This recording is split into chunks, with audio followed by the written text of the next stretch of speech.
People's relationship to money in a country like America, the biggest economy in the world, is based entirely on the benefits they get from consuming and consumerism.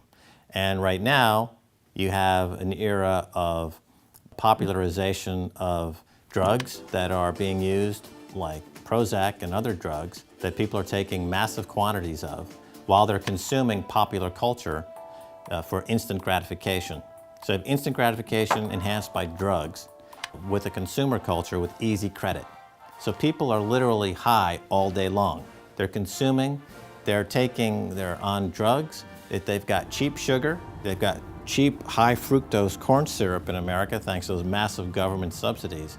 So they're basically spinning their tits 24/7, 365.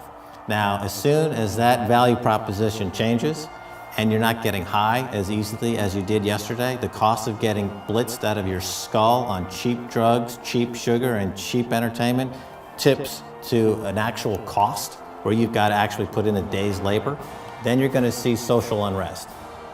Then you're going to see real change because those people suddenly are going to be facing reality without the benefit of being on drugs.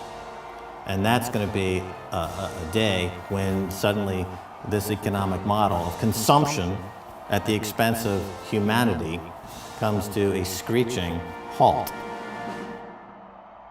So the ancient Romans had welfare, bread, and circus.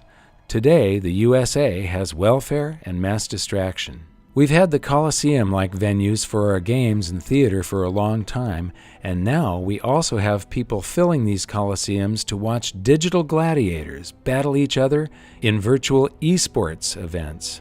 These sporting and electronic spectacles, along with mindless entertainment like talk shows, are piped directly into our homes on TV or now even to the cell phones in our pockets. We have the same politicians who constantly make impossible promises of free stuff, and a good portion of the population are hypnotized into believing them thanks to our modern version of bread and circus.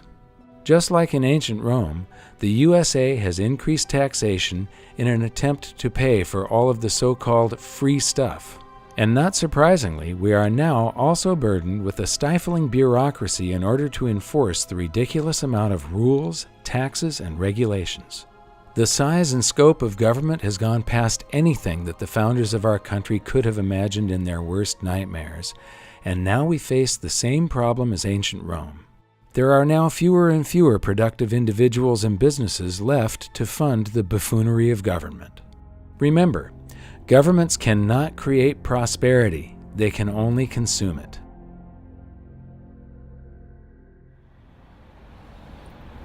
Now we're going to take a side trip so that I can show you some of the real-world effects of all this excess bureaucracy.